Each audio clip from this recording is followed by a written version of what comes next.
네, 여러분 안녕하세요. 반갑습니다. 취업준비생들의 멘토, 예비승무원들의 멘토 테디쌤입니다. 오늘은 정말 오랜만에 기다리고 기다렸던 이 열차 승무원 정규직 채용이 있었죠. 정규직 채용과 함께 인턴 승무원 채용도 함께 진행되었기 때문에 바로 직전에 진행된 25년 하반기 열차 승무원 대규모 채용에 대한 합격 결과 공유와 함께 또 달라진 면접장의 분위기를 한번 상세하게 공유해 보도록 하겠습니다. 해당 블로그 포스팅은요, 네이버 블로그 테디쌤에 들어오시면 상세히 보실 수가 있고요. 이외에도 다양한 합격자들의 후기, 스펙, 그리고 면접장에서 받은 질문과 답변 방향성 모두 저희 블로그에 있으니까요. 꼭 한번 확인해 보시길 바라겠습니다. 저희 블로그에 오시면 이든쌤과 함께 인터뷰를 했던 영상이 있습니다. 해당 영상만 보셔도 충분히 이 열차 승무원 직무에 대한 전반적인 이해가 가능할 수 있으니까요. 길더라도 이 영상 꼭 챙겨 보시길 바라고요. 그리고 열차 승무원 국내에서 독보적인 합격률을 자랑하고 있는 저희 스튜디오 테디의 12주 관련 커리큘럼 포스팅도 올라와 있으니까요. 한번 살펴보시면 많은 도움이 될 거라 생각합니다. 자, 이번 채용은 보시는 것처럼 120명이나 채용하는 대규모 채용이었습니다. 사실 서류 과정에서도 큰 변화가 있었고요. 면접 과정 흐름에도 좀 큰 변화가 있었습니다. 정규직 채용 면접과 또 인턴 면접이 따로 진행이 되긴 했지만 그래도 큰 틀에서는 그 변화가 동일하게 적용되었기 때문에 이 부분에 대해서 말씀드리고 정규직 면접 특징 그리고 인턴 면접 특징도 좀 구분해서 말씀드리도록 하겠습니다. 자, 우선은 스튜디오 테디는 국내에서 독보적으로 합격률 1위를 달리고 있고요. 사실 뒤따라오고 있는 2위는 없습니다. 자, 보시면 20년도부터 지금까지 합격 이력이 이렇게 있고요. 총 273명 최종 합격자를 만들어냈습니다. 근본에는 정규직 6명, 인턴 14명 이렇게 총 20명 합격을 했고요. 아마 예비 합격자들이 저희가 14명이 있기 때문에 추가적으로 합격자가 한두 세 명은 충분히 더 나오지 않을까 생각하고 있습니다. 이번 채용에서 가장 특징적인 건 예비 인원에게 별도로 번호를 알려주지 않았습니다. 그래서 누가 1번이고 2번이고를 모르기 때문에 좀 예비 합격을 받은 분들이 마음을 평소보다 훨씬 더 크게 졸이고 기다려야 되지 않을까 싶어서 제 마음이 조금 무겁게 느껴지긴 한 것 같습니다. 사실 정규직 같은 경우에는 예비 합격자가 나오는 게 쉽지 않을 것 같고요. 다만 인턴 같은 경우에는 이제 채용 인원이 워낙 많았기도 하고 저희 학생들 합격자 중에서도 이 기존의 경력이 있어서 들어갈지 말지 고민하는 친구들이 있어서 한두 세 명은 충분히 나오지 않을까 싶습니다. 그리고 더더욱 임용 날짜가 한참 남았죠. 12월이기 때문에 그 과정에서 또 승무원 합격자들이 나오면 충분히 빠질 수 있기 때문에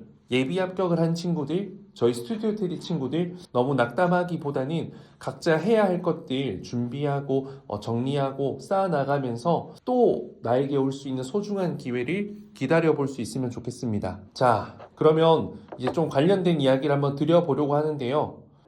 보시면 이렇게 많은 인원을 채용했습니다. 그쵸? 정규직만 이 정도였고요. 인턴 같은 경우에도 이만큼 채용을 했기 때문에 정말 많은 인원을 뽑았습니다. 자, 체험형 인턴 경우에는 직전 인턴이 많이 채용이 되었는데 해당 인턴 승무원들이 계약 종료가 12월에 맞춰서 진행이 되기 때문에 그때만큼의 규모로 좀 채용을 한 것 같아요. 그래서 저희가 또 생각했을 때 이번 인턴 근무자들이 계약이 종료되는 내년 6월쯤에는 그 전에 채용이 있을 수도 있겠지만 기간제 채용이 한 번쯤 더 있지 않을까라고 생각을 하고 있고요.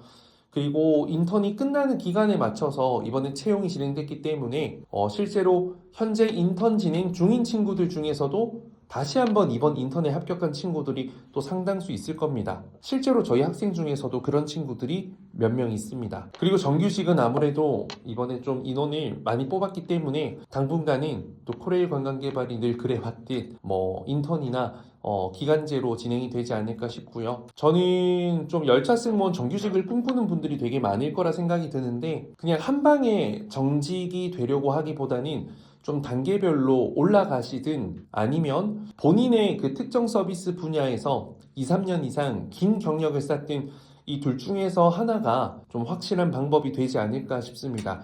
자세한 건 뒤에서 말씀드릴게요. 자, 저희가 일단 현재까지 합격자가 총 20명이고요. 예비 합격자가 저희 15명, 아까 14명이라고 했는데 한 명 더 추가돼서 15명이거든요. 그래서 총 35명의 데이터를 갖고 있기 때문에 사실 뭐 이번 지원자 전체는 아니기 때문에 정말 뭐 100% 신뢰할 수 있는 값은 아니지만 총 35명의 데이터면 상당히 좀 의미 있는 통계적으로는 수치가 나올 거라 생각해서 제가 지금부터 드리는 이야기를 조금은 받아들여도 되지 않을까 싶습니다. 일단 정규직 같은 경우에는요, 서류 합격 자체가 쉽지 않았습니다. 서류 합격자들의 특징이 있다면요, 2년 이상의 경력을 갖고 있는 지원자들이 대부분이었습니다. 지상직 호텔 비서, 열차 승무원, 기간제 또는 인턴. 그래서 앞서 말씀드린 이 지상직 호텔 비서 경력 같은 경우에는 2년 이상, 3년까지 좀 길게 근무한 경력을 갖고 있는 분들이 서류 합격을 했고요. 그리고 열차 승무원 같은 경우에는 기간제를 2번 한 분도 있을 거고, 기간제 1번 한 분들, 인턴 1번, 기간제 1번, 또 인턴 2번, 3번 이렇게 한 친구들도 이 서류 합격을 꽤 많이 했습니다. 근데 이제 최종 합격 같은 경우에는 사실요, 열차 승무원으로 근무한 경력이 한 번이라도 있는 친구들만 합격했습니다. 저희들은요. 아마 분명히 생신입으로 지원해서 정규직 합격자가 한 명이라도 있지 않을까 싶긴 한데요. 그건 저희가 나중에 알게 되면 다시 공유하겠습니다. 하지만 저희 합격자 6명, 정규직 합격자 6명 중에서는 생신입은 없고 인턴이나 기간제 한 번, 2번, 다양한 케이스로 이미 근무 경력을 갖고 있는 친구들이 대부분이었습니다. 그래서 여러분들도 제가 드리고 싶은 이야기는 정규직을 목표로 한다면 일단 열차 승무원 이 직무에 발을 담그는 게 저는 필요하지 않을까라고 생각이 듭니다. 아무래도 이제 빠른 적응을 할 수도 있고요. 그리고 긴 경력을 갖고 있는 분들이 아무래도 열차 승무원으로 근무를 했다면 업무 적응에도 빠르게 퍼포먼스 보여줄 수도 있고, 아무래도 계속 해왔다는 건 앞으로도 오랫동안 할 수 있다, 이런 부분에 대해서는 좀 신뢰를 할 수 있지 않을까요? 그래서 조심스럽게 말씀드린다면 오랜 시간 열차에서 근무했던 친구들의, 괜찮은 친구들의 이 정규직 전환의 느낌도 없지는 않다라는 생각이 듭니다. 근데 또 확실한 건 기간제 2번 하셔서 4년 하신 분들도 있고요. 인턴 기간제 3년 한 분들도 꽤 많은데 그런 분들도 많이 탈락했습니다. 그래서 제가 생각했을 때는 이제 근무하는 도중에 회사 내에서 그 사람의 평판과 업적, 그리고 현장에서의 면접 실력, 이 2가지까지 좀 점수가 평균 이상이 되었을 때 정규직이 되지 않았을까 싶고요. 정규직이 되려면 결국에는 면접까지 잘해야 되는 게 맞는 것 같습니다. 왜냐면 이게 이제 내부 직원들이 면접관이 되는 게 아니라 외부 면접관들이 오시기 때문에 어느 정도 이 객관성이 들어갈 수밖에 없거든요. 그래서 이분이 정말 열차 승무원으로서 오래 근무를 했다 하더라도 면접에서 너무 절어버리면 사실 면접 점수를 많이 받지 못할 거 아니에요. 그렇게 됐을 땐 좀 경력이 짧더라도 2년이든 1년이든 인턴만 했다 하더라도 그 친구가 잘하게 되었을 때는 그 친구가 합격을 하는 케이스가 있는 것 같습니다. 그래서 여러분들도 면접 준비는 인턴이든 정규직이든 다 열심히 해둬야 된다라는 말씀을 드리고 싶고요. 인턴 같은 경우에는 정말 다양한 서비스 경력이 있었습니다. 영화관, 판매, 음식점, 카페, 지상직 비서, 유치원 교사 등등등 전반적인 서비스 관련 직무 경력은 다 합격을 했고요. 근무 기간은 6개월부터 길게는 7년까지 다양한 분포도가 있었습니다. 그리고 인턴 근무 후에도 아까 다시 말씀드렸던 것처럼 다시 인턴으로 재지원해서 2번 연달아 인턴을 바라보고 하는 친구들도 있었다라는 거. 그래서 이제 열차 승무원 채용이 있어서 특히 직접적이거나 관련성 높은 서비스 경력이, 그리고 그 경력이 어느 정도 기간이 괜찮다면 1년 이상 합격에 굉장히 중요한 포인트가 될 거라는 생각이 또 한 번 들었고요. 그렇기 때문에 여러분들 자기소개서 작성 잘하는 것도 중요하지만 여러분들이 구체적으로 열차 승무원 직무와 직결해서 내가 업무를 잘할 수 있다는 것을 좀 어필할 수 있는 그런 증명 가능한 경력을 좀 빠르게 만드는 게 저는 중요하지 않을까 생각이 듭니다. 자, 그러면 이제 채용에서 좀 변화된 부분을 말씀드릴 건데요. 첫 번째는 경력에 대한 가점 제도가 생겼었고요. 두 번째는 경험이 사라지고 자격사항이 추가됐고요. 마지막은 면접 과정에서 외국어 질문 및 또 간결한 답변을 선호했다는 점, 이 부분을 좀 말씀드려 보도록 하겠습니다. 자, 이거는 저희가 이번에 하반기 코레일 관광개발 기출문제 따로 이제 저희 면접 본 친구들과 함께 공유한 내용들을 바탕으로 정리해 둔 거거든요. 이거는 아마 저희 코레일 관광개발 멤버십 유튜브 채널 영상에 아마 올라가지 않을까 싶고요. 자, 보시면 한 조에 6명이 들어갔습니다. 한 방은 면접관 2명에 감사 1명, 한 방에는 면접관 3명에 감사 1명. 한 명에게 주어지는 시간이 5분이라고 강조를 하셨다 하고요. 컴팩트한 답변을 요구하셨다고 합니다. 제 생각엔 이 준비 안 된 지원자들이 정말 많단 말이에요. 열차 승무원 면접자 중에서. 그래서 막상 질문을 시켜두면 뭐 그냥 생각나는 대로 계속 구구절절 말을 하다 보면 혼자서 3분, 4분 말하는 경우가 있습니다. 근데 그걸 막 끊질 못한단 말이죠. 그래서 그런 부분이 너무 힘드니까 면접관들이 좀 5분이라는 시간 강조하고 컴팩트하게 좀 답변을 요구하셨던 것 같아요. 그리고 압박하는 꼬리 질문 많이 나왔다고 하고요. 면접 과정에서 이름도 이제 언급을 금지하도록 했다고 합니다. 뭐 지난번 채용에 이슈가 있었죠. 아마 그래서 그런 것 같기도 하고요. 또 면접자 순서도 가나다 순서가 아니었습니다. 특히나 정규직 면접 같은 경우에는 압박 면접이 좀 진행이 되었고요. 외국어로 질문되는 것들도 굉장히 많았습니다. 다만 저희가 이번에 합격한 친구들의 이야기를 좀 들어보면요. 굉장히 좀 적극적이고 자신감 있게 이야기하는 친구들이 많이 붙은 것 같아요. 예를 들어서 영어로 한번 이런 걸 설명해 보세요 라고 했을 때 영어가 자신 없다면 제가 중국어로 한번 해보겠습니다 라고 해서 중국어로라도 뭔가 적극적으로 끝까지 말을 한 친구, 이것만 보더라도 적극적인 태도가 좀 중요하지 않았을까라는 게 느껴지죠? 좀 공공기관이고 이 서비스 직무고 이런 부분들이 함께 겹쳐지다 보니까 막 대한항공 승무원처럼 참 따뜻하고 섬세하고 막 이런 느낌보다는 좀 적극적이고 확신이 있는 느낌, 더더욱 검표 업무도 해야 되기 때문에 고객과 응대하고 마주했을 때 그런 부분 정확하게 안내하고 설명하고 돈도 받아낼 수 있을 것 같은 느낌, 그런 게 좀 중요하지 않을까라는 생각이 들었습니다. 자, 보시면 이제 앞으로는 이 경력이 굉장히 합부를 가릴 확률이 크다. 그래서 경력이 3년 이상이 되는 게 저는 정말 중요하지 않을까라는 생각이 들고요. 이 경력에서 20점을 받는 게 굉장히 클 것 같습니다. 인턴 같은 경우에는 1년 이상이죠. 1년 이상이면 충분하다.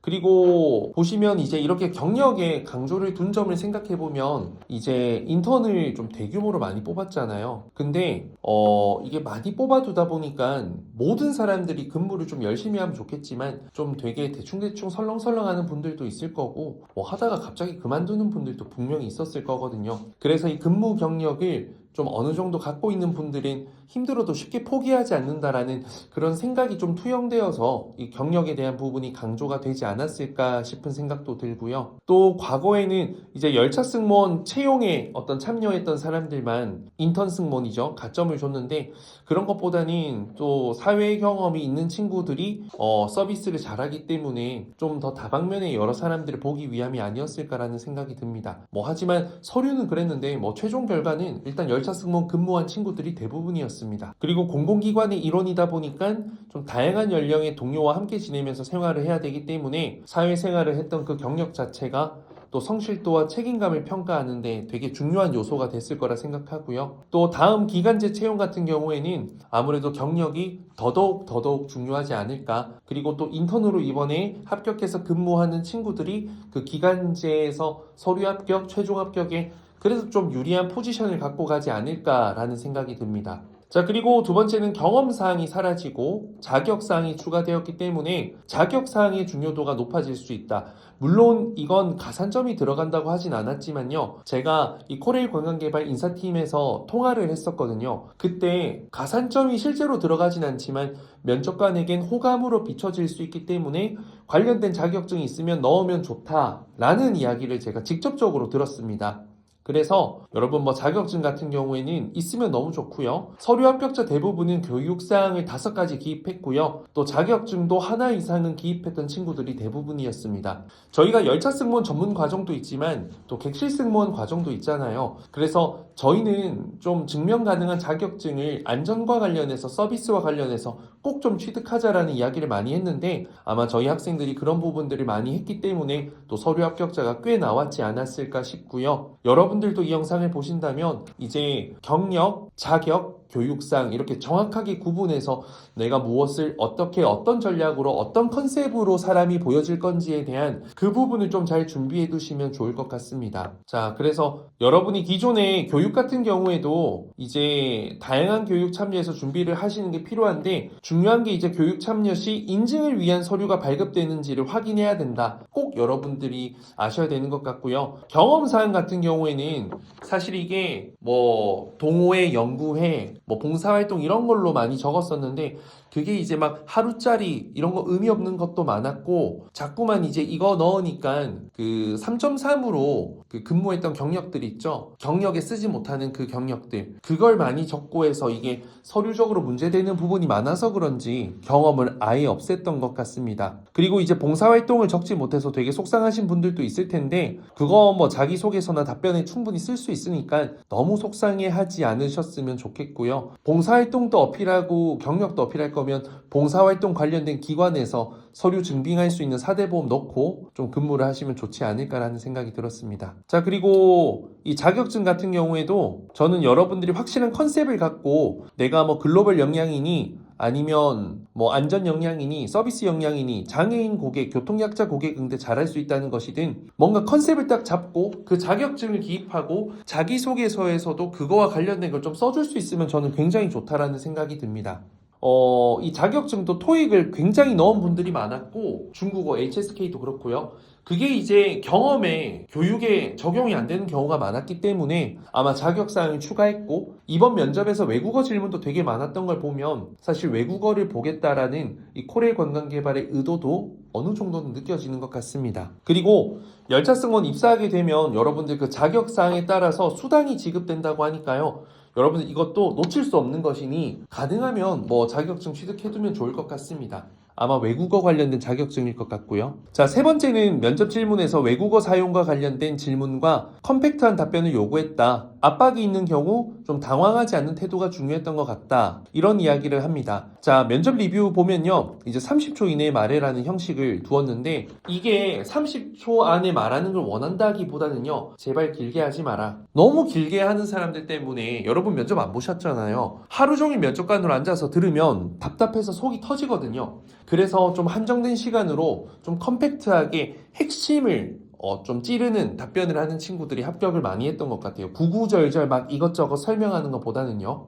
그래도 끝까지 이야기를 들어주는 분위기였다고 하고요. 간결하고 요점을 파악한 답변이 면접 과정에서 가장 중요하다. 질문도 굉장히 길게 하는 경우가 많았거든요. 그래서 그 질문을 명확하게 이해했는지 소통이 되는 사람인지도 좀 꽤 봤던 것 같습니다. 그리고 이제 감사하는 분이 입회하기 때문에 이 면접관들은 각자 점수를 기입해야 돼요. 그래서 모든 면접관들에게 호감을 살 수 있는 답변 그리고 보이스, 표정, 태도 보여주는 게 가장 중요하지 않을까라는 생각이 들고요. 좀 면접의 방향성이 항공사 채용과 같은 느낌과 많이 좀 겹치는 감이 있다라는 생각이 들었습니다. 그리고 정규직은 아까 말씀드렸던 것처럼 외국어 관련된 질문이 나왔고요. 결국에 외국인 탑승하는 승객들이 많기도 하고 또 이런 실질적인 외국어 역량이 열차 승무원 근무하는데 많은 도움이 되기 때문에 그리고 좀 다소 무겁고 당황한 질문이라도 좀 적극적으로 하는 그 애티튜드 대응 방식을 좀 보기 위함이 아닐까라고 저희가 추측하고 있습니다. 그리고 또 열차 승무원이 현장 대응 능력이 중요하죠. 이 부가금도 상향 조정이 되었고 이제 검표부가 더 빡세졌습니다. 그랬을 때 이제 평소 말투 준비되지 않은 모습 그게 당황스러움으로 보여줄 수 있고요. 이 고객들은 이 당황하고 기가 죽는 그 직원 앞에서는 더 당당해질 수밖에 없기 때문에 조금 더 이 본인의 생각과 이 경험, 가치를 명확하게 이야기할 수 있는 친구들이 좀 합격을 많이 하지 않았을까라고 생각하고 있습니다. 그리고 우리 말귀를 잘 알아들어 먹어야 된다 이런 말이 있는 것처럼 질문을 2개, 3개 합쳐서 준 질문들이 많거든요. 지원 동기 그리고 인턴 6개월의 목표 이렇게 했을 때는 지원 동기 딱 말하고 인턴 6개월을 두고 나의 목표 이걸 좀 명확하게 딱딱 좀 포함시켜서 말하는 게 굉장히 중요했던 것 같고요. 두루뭉술하게 이야기하면 면접관이 지적을 하거나 별로 안 좋아하는 표정, 그런 게 바로바로 눈에 띄었다고 합니다. 그래서 여러분들 다양한 질문에 대한 연습을 좀 많이 해두는 게 굉장히 중요하지 않을까 생각이 들고요. 정형화된 답변도 중요하지만 좀 준비되지 않은 답변도 진심을 담아서 여러 가지 질문에 명쾌한 답을 포인트 잡아서 넣어서 답변을 하는 방법, 저는 이 연습을 좀 많이 해두는 게 중요할 것 같습니다. 논리성과 설득력이 떨어지는 게 분명히 불합격의 포인트가 될 수 있거든요. 그래서 당황하더라도 논리성과 설득력을 놓치지 않도록 여러분들 준비해 두시면 좀 소중한 서류 합격 기회, 좋은 최종 합격의 결과로 이어지지 않을까 생각합니다. 자, 아까 말씀드렸다시피 이름을 언급하지 않은 건 지난번에 이슈 때문이지 않을까 싶고요. 인턴 같은 경우에는 사실 질문이 거의 동일하게 반복돼서 진행이 되었기 때문에 좀 열차에 대한 관심, 이 직무, 열차 승무원이 무슨 일을 하는지 이런 관심, 롤플레잉, 서비스 상황 대처 능력, 이런 것들을 좀 많이 보지 않았을까 생각합니다. 자세한 기출 문제는 제가 추후에 테디쌤 유튜브 채널 열차 승무원 멤버십 강의 라인에 올려두도록 하겠습니다. 자, 그래서 이제 이번에 대략적인 하반기 대규모 채용에 대한 브리핑을 끝냈고요. 저희가 원래 이제 10월에 열차 승무원 25기를 채용해서 진행하려고 했는데 진행하지 못했었습니다. 왜냐면 열차 승무원 채용이 뜰 거라는 것을 알고 있었고 실제 떴기 때문이죠. 그래서 저희가 이제 11월부터 진행할 분들을 모시고 있습니다. 관련된 건 여기 한번 보시면 되고요. 이건 저희가 수업 어떻게 진행하는지 Q&A에 모든 내용을 담은 영상이고요. 수업 신청 원하시는 분들은 이제 11월부터 시작할 거니까요. 서울, 부산 저희 수업 신청 원하는 분들은 이 위에 카톡으로 연락을 주시면 되겠습니다. 여건상 현장에서 수업 듣기 어려운 분들은 이 멤버십 관련된 영상도 있으니까요. 유튜브 채널에서 확인해 주시면 되고요. 저희가 지금 고민이 원래 12주 과정으로 진행했는데 이걸 컴팩트하게 줄여서 이제 8주나 10주 과정으로 좀 줄일까 생각을 하고 있습니다. 열차 승무원 과정이 너무 이제 3개월로 진행이 되면 루즈해지는 경향이 조금 있기도 해서 이 부분은 고민해서 저희가 실제 진행할 때 안내를 드릴 거기 때문에 신청 먼저 해주시고 기다려주시면 되고요. 서울과 부산에 딱 한 반씩만 모집을 할 거라서 좀 빠르게 신청이 마감될 수 있습니다. 저희 객실 승무원 커리큘럼 이거고요. 열차 승무원 커리큘럼, 그 다음 유튜브 관련된 거 확인해 봐 주시고요. 그리고 저희 면접 스터디 많이 하는 분들 계실 텐데 저희가 신촌에서 가장 저렴하고 합리적인 가격으로 이 스터디랩스라는 스터디룸을 운영하고 있습니다. 인당 1,000원 기준이니까 한번 여러분들 기회 되시면 이용해 보시길 당부드리고요. 마지막으로 저희 오픈 채팅이 있으니까요. 이쪽으로 문의 주시면 저희가 성심성의껏 답변 드리도록 하겠습니다. 그리고 마지막은 합격자 인증이니까요. 요것도 인스타그램에 가도 있고요. 하이라이트 보시면 되고 이전에 합격자 후기는 전부 다 저희 인스타그램 그리고 네이버 블로그에 올라와 있으니까 한번 확인해 봐 주시면 감사하겠습니다. 자, 이상 테디쌤이었고요. 25년도 하반기에 합격한 120명의 열차 승무원 합격자들 너무나 축하드리고요. 이번에 합격하지 못해서 속상한 분들, 서류에서부터 탈락한 분들은 다시 한번 스스로를 가다듬고 개선해 나갈 수 있는 좋은 기회, 타이밍이라 생각하시고 조금 더 긍정적으로 준비할 수 있는 여러분이 되길 바라겠습니다. 이상 테디쌤이었습니다. 감사합니다.